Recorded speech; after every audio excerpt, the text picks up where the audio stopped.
Students अब हम start करेंगे सम नंबर 2 एक्सरसाइज 3.4। सम नंबर 2 है वर्ड प्रॉब्लम पे बेस्ड है, तो इसके लिए हमें सबसे पहले इक्वेशंस खुद फॉर्म करनी पड़ेगी, देन सॉल्यूशन फाइंड आउट करना है। तो फर्स्ट प्रॉब्लम है स्टूडेंट्स इसमें, चलिए स्टार्ट करते हैं।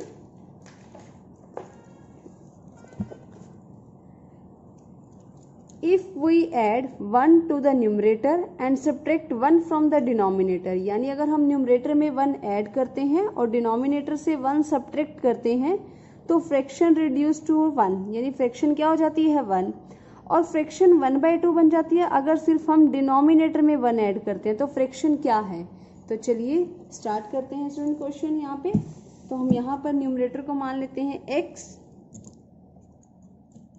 तो let numerator x and denominator y। ठीक है, तो यहाँ पर उसने बोला है कि फर्स्ट कंडीशन है न्यूमरेटर में अगर 1 ऐड करें, इसका मतलब x + 1, एंड डिनोमिनेटर में से 1 सब्ट्रैक्ट करें यानी y - 1, तो इक्वेशन क्या बनती है, फ्रैक्शन क्या बनती है 1। तो इसे क्रॉस मल्टीप्लाई करके हम इस तरह से निकाल सकते हैं। तो इक्वेशन क्या होगी, x - y = -2। तो यहाँ से हमें फर्स्ट इक्वेशन मिल गई स्टूडेंट्स। अब सेकेंड इक्वेशन में क्या कह रहा है वो कि फ्रैक्शन 1/2 हो जाती है अगर हम सिर्फ डिनोमिनेटर में 1 ऐड करते हैं, यानी न्यूमरेटर में कुछ ऐड नहीं होगा, सिर्फ डिनोमिनेटर में 1 ऐड होगा। तो क्या हो जाएगी इक्वेशन 1/2। तो यहाँ से भी क्रॉस मल्टीप्लीकेशन करेंगे तो हमें क्या मिल जाएगा, 2x = y + 1, तो 2x - y = 1। तो ये यहाँ पर हमें दूसरी इक्वेशन मिल गई है। ठीक है, फर्स्ट इक्वेशन हमें क्या मिली थी, x - y = -2, और सेकंड हमें क्या मिली है स्टूडेंट्स, 2x - y = 1। अब दोनों इक्वेशंस को सॉल्व करेंगे स्टूडेंट्स, कौन से मेथड से, एलिमिनेशन मेथड से। तो x - y = -2 and 2x - y = 1। तो ये दोनों इक्वेशंस ही, ठीक है, दोनों इक्वेशंस में जो y है वो सेम है, तो हमें इसमें किसी को मल्टीप्लाई करने की जरूरत नहीं है, डायरेक्ट हम सब्ट्रैक्ट करेंगे। तो सब्ट्रैक्टिंग इक्वेशन 2 माइनस इक्वेशन 1, यानी 2 में से इक्वेशन 1 माइनस करेंगे, तो 2x - x + -y + y = 1, इस तरह से। ठीक है, ये 1 में से -2 को माइनस किया है, तो 2x - x यानी x, ये हो जाएगा 0 और ये हो जाएगा 1 + 2 3। तो यहाँ से x की वैल्यू क्या आई स्टूडेंट्स, 3। x की वैल्यू हमें क्या मिली, 3। अब इस वैल्यू को हम किसी भी इसमें पुट कर देंगे, तो पुटिंग x = 3 इन इक्वेशन नंबर 1, तो फर्स्ट इक्वेशन में पुट कर देते हैं। तो यहाँ पर x की वैल्यू 3 पुट की, तो y की वैल्यू क्या आई स्टूडेंट्स, 5। ठीक है, तो y की वैल्यू 5 आ गई, यानी यहाँ पर हमारा जो न्यूमरेटर था वो क्या था, 3, और डिनोमिनेटर क्या था 5, यानी हमें फ्रैक्शन क्या मिली, यहाँ पर फ्रैक्शन फाइंड आउट करनी थी, तो वो थी 3/5। तो स्टूडेंट्स ये इस क्वेश्चन का क्या होगा, आंसर होगा। ठीक है, अब हम इसका करेंगे पार्ट नंबर 2। सेकेंड पार्ट है स्टूडेंट, सेकेंड पार्ट में हमें बोला गया है 5 years ago, यानी 5 साल पहले, Noori was thrice as old as Sonu, यानी जो सोनू की एज थी उसका कितना था, नूरी थ्राइस था। तो 10 years लेटर, 10 साल बाद, Noori will be twice as old as Sonu, तो 10 साल के बाद नूरी की एज क्या होगी, सोनू की एज का ट्वाइस होगी। तो how old Noori and Sonu, तो नूरी और सोनू की जो है वो एज क्या है। तो हम यहाँ पर स्टार्ट करते हैं इस क्वेश्चन को।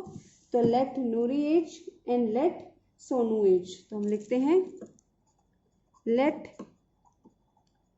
प्रेजेंट एज ऑफ नूरी यानी x years, ठीक है, and present age of Sonu y years। तो सबसे फर्स्ट केस में उन्होंने बोला 5 ईयर एगो, यानी 5 साल पहले। तो मैं यहाँ लिखूंगी 5 ईयर्स एगो। तो 5 ईयर्स एगो एज क्या होगी नूरी की? नूरी की एज क्या होगी? x माइनस 5 ईयर्स, ठीक है। और सोनू की एज क्या होगी? y माइनस 5 ईयर्स, ठीक है। अब अकॉर्डिंग टू क्वेश्चन क्या कह रहा है? नूरी की एज है वो सोनू की एज का 3 टाइम्स है, थ्राइस है। तो हम यहाँ पर लिखेंगे age of Noori is 3 times age of Sonu, ठीक है। अब नूरी की एज क्या थी? x माइनस 5 और सोनू की एज क्या थी? y minus 5। तो उसका 3 टाइम हो जाएगा यहाँ से, तो ये हो जाएगा 3y माइनस 15। तो x minus 3y minus 15 plus 5, तो x minus 3y is equal to minus 10। तो ये यहाँ से हमें फर्स्ट इक्वेशन मिली है, x minus 3y is equal to minus 10। तो इसी तरह से हम एक सेकंड केस देखेंगे जिसमें क्या है students? 10 years later, 10 years later यानी 10 साल के बाद। तो 10 साल के बाद एज ऑफ नूरी क्या होगी? x प्लस 10 ईयर्स, ठीक है। और एज ऑफ सोनू क्या होगी? y plus 10 years, y plus 10 years होगी, ठीक है। तो यहाँ पर उसने क्वेश्चन क्या कह रहा है कि 10 years Noori will be twice as old as Sonu. तो नूरी क्या होगी?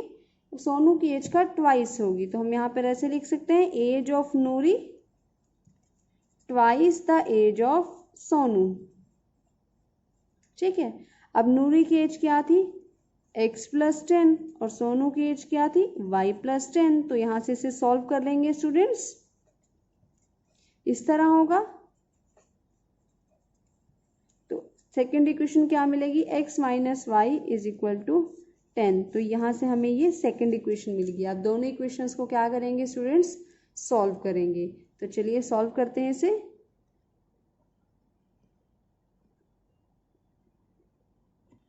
तो ये दोनों इक्वेशंस हैं स्टूडेंट्स। इस इक्वेशन में भी अगर देखा जाए तो दोनों जो x है वो सेम है, तो हम इसे डायरेक्ट मल्टीप्लाई करने की ज़रूरत नहीं है, हम इसे डायरेक्ट सब्ट्रैक्ट कर लेते हैं।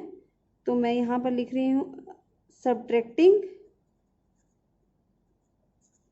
इक्वेशन 4 इक्वेशन 3, ठीक है। दोनों इक्वेशन को सब्ट्रैक्ट करें, 4 में से 3 माइनस करेंगे। तो x minus x plus minus 2y, minus और माइनस 3y यानी प्लस 3y।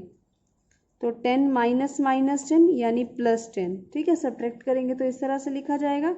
तो ये 0 हो जाएगा, ये हो जाएगा y और ये हो जाएगा 20। तो यहाँ से y की वैल्यू स्टूडेंट्स क्या आई है?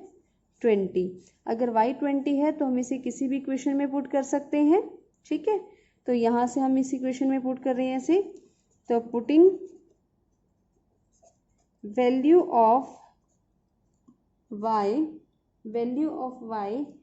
इन इक्वेशन नंबर 4, ठीक है, ये जो भी इक्वेशन होगी। तो x minus 2y is equal to 10। तो x इज इक्वल टू 2 यहाँ पे प्लेस किया मैंने 20, तो इट विल बी 40। तो ये हो जाएगा 10 प्लस 40, तो x इज इक्वल टू 50। तो x क्या आया स्टूडेंट्स यहाँ पे? 50। और x क्या था? Age of Noori. तो हम यहाँ पे लिखेंगे age of Noori is 50 years and age of Sonu that is y means 20 years, ठीक है। तो हमने इस तरह से स्टूडेंट्स दोनों पर्सन की एज को फाइंड आउट किया। अब हम करेंगे इसका students part number 3। Third part में स्टूडेंट्स बोला गया है the sum of 2 digit of a 2 digit number, the sum of digits of a 2 digit number, यानी कोई 2 डिजिट नंबर था उसका सम 9 है and 9 times this number is twice the number obtained by reversing the order of the digits. यानी अगर हम इनके digits को रिवर्स कर देते हैं तो ओरिजिनल नंबर का जो 9 टाइम्स था वो ट्वाइस था नंबर ऑब्टेन्ड। जो नया नंबर हमें मिलेगा वो उसका ट्वाइस है, तो हमें वो नंबर फाइंड आउट करना है। तो ये थोड़ा सा आपको पढ़ने में टिपिकल लग रहा होगा, बट स्टूडेंट्स ये सब मुश्किल नहीं है, ये बहुत ही आसान सम है। तो सबसे पहले हम लिख लेते हैं यहाँ पर let the digit at unit place. ठीक है, तो let digit at unit place, unit place के डिजिट को मान लेते हैं हम x और टेंस प्लेस की डिजिट को मान लेते हैं हम y। ठीक है, यूनिट प्लेस के डिजिट को हमने माना x और टेंस प्लेस को हमने क्या माना y। ठीक है, अब जो हमें नंबर मिलेगा वो नंबर क्या मिलेगा स्टूडेंट्स, जो नंबर मिलेगा वो क्या मिलेगा, देखो वो नंबर यूनिट प्लेस पे है तो यही रहेगा, टेंस प्लेस पे है तो उसे 10 से मल्टीप्लाई करना पड़ेगा। तो वो इक्वेशन क्या बनेगी 10y प्लस x, यही बनेगी।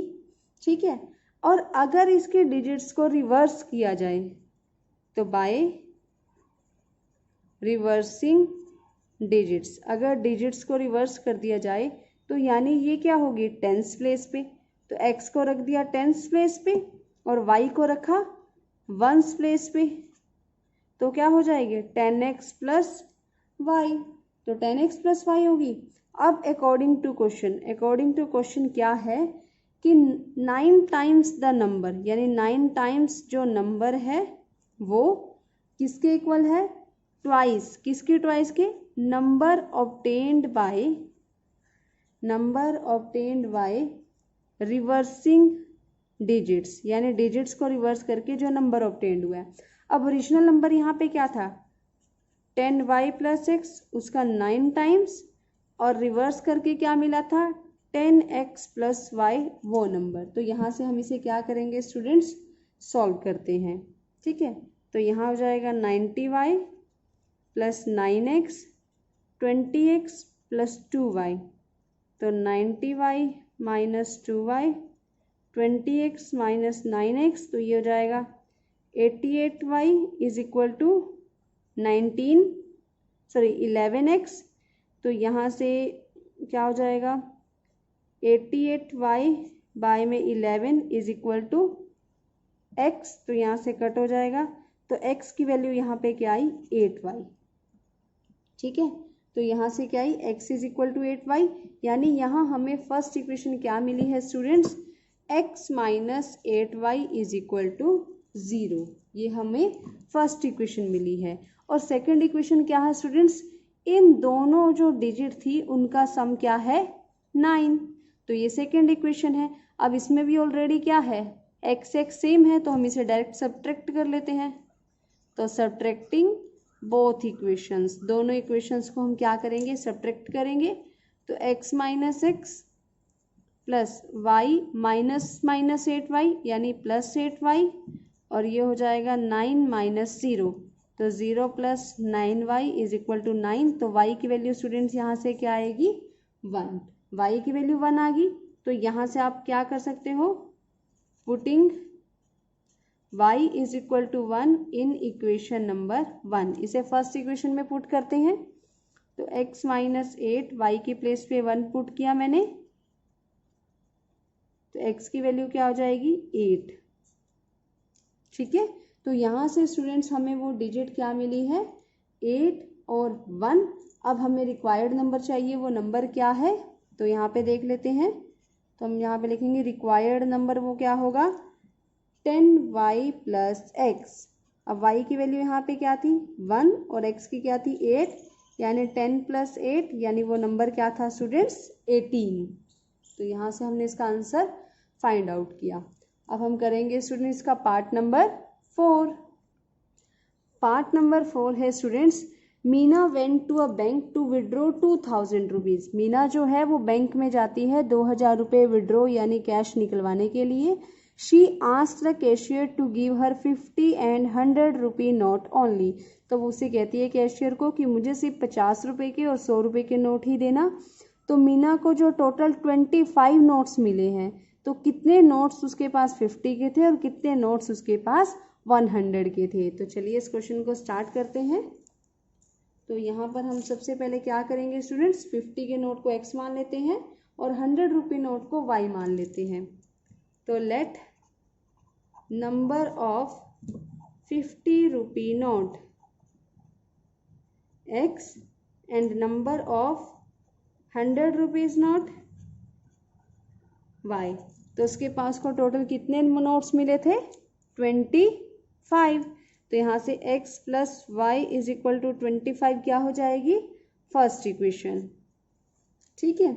अब यहाँ पर उसने बोला है कि जो वैल्यू है सभी नोट्स की वो कितनी है? 2000। तो वैल्यू ऑफ 25 नोट्स यानी सभी नोट्स की वैल्यू कितनी थी? 2000 थी। अब क्या था? 50 रुपीज़ का एक नोट कितने का था? x का। तो टोटल कितने होंगे? 50x। इसी तरह से क्या हो जाएगा? 100y। तो यहाँ पे कितना हो जाएगा? 2000। यानी एक नोट x था, एक नोट क्या था? x था। तो 50 रुपीज़ के नोट कितने होंगे? इतने सारे 50x। यानी एक नोट 50 का था तो x नोट कितने के होंगे? 50x के। एक नोट 100 का था तो y नोट्स कितने के होंगे? 100y के। तो दोनों को अगर मिला देंगे तो कितना बनेगा? 2000 रुपीज़। तो यहाँ से इसको सॉल्व कर लेते हैं तो क्या हो जाएगा? 50 हो जाएगा। 50 को किया x, 52 जा 100 2y, 54 जा 200 40। तो यहाँ से दूसरी इक्वेशन क्या मिली स्टूडेंट्स हमें? x plus 2y is equal to 40। अब इन दोनों इक्वेशंस को क्या करते हैं? हम यहाँ लिख लेते हैं एक साथ।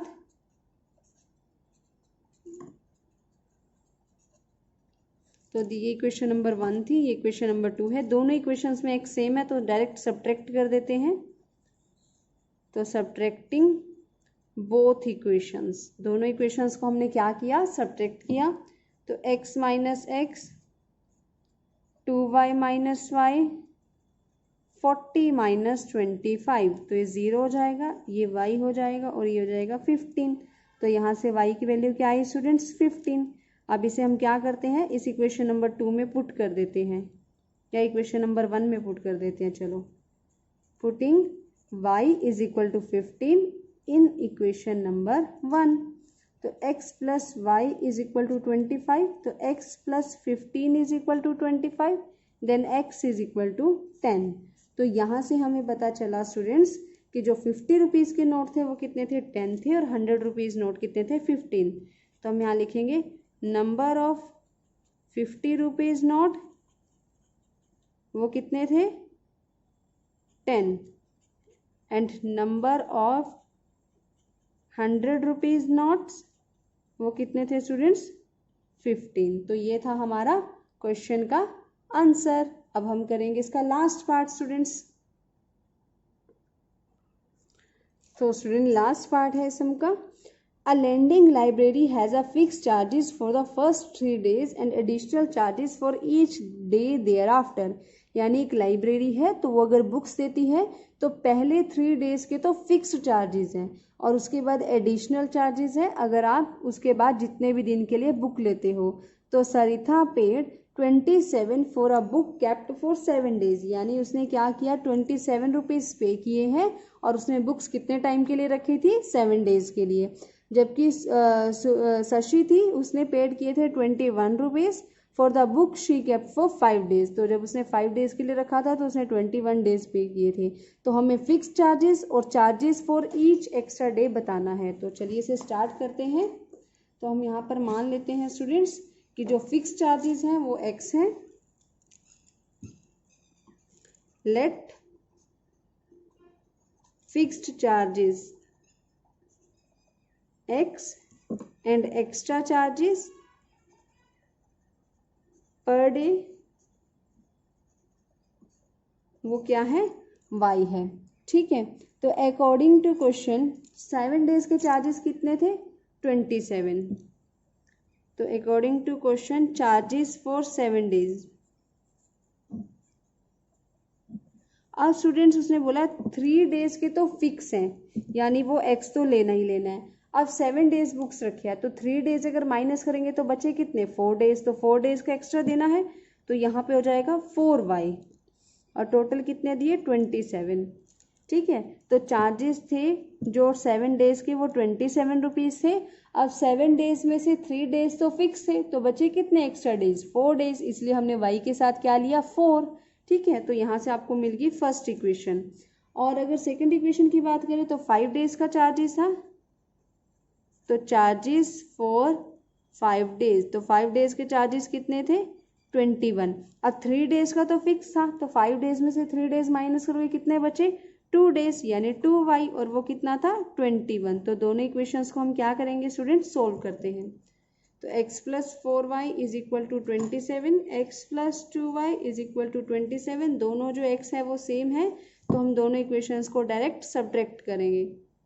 तो सब्ट्रैक्टिंग बोथ इक्वेशंस, तो x minus x plus 2y minus 4y is equal to 21 minus 27, तो ये 0 हो जाएगा, ये माइनस 2y होगा और ये हो जाएगा -6, तो माइनस 2y माइनस 6 यानी y इज इक्वल टू 3। अब इस y की वैल्यू को कहाँ पुट करेंगे, किसी भी इक्वेशन में पुट कर देते हैं स्टूडेंट्स। तो मैं यहाँ लिख रही हूँ पुटिंग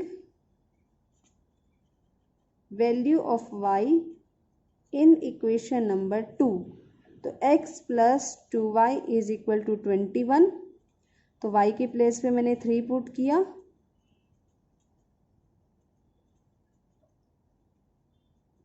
तो x की वैल्यू क्या है स्टूडेंट्स 15। तो यहाँ से हम कह सकते हैं कि जो फिक्स्ड चार्जेस थे वो क्या थे, फिक्स्ड चार्जेस स्टूडेंट्स क्या थे ₹15, एंड एक्स्ट्रा चार्जेस क्या थे, एक्स्ट्रा चार्जेस पर डे के अकॉर्डिंग क्या था हमारे पास ₹3। तो स्टूडेंट्स ये था आपका सम नंबर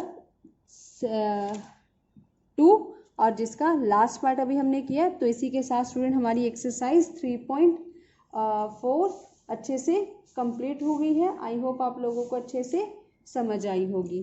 ठीक है, तो मिलते हैं स्टूडेंट आपसे नेक्स्ट वीडियो में नेक्स्ट एक्सरसाइज के साथ। Till then bye bye, take care, study hard.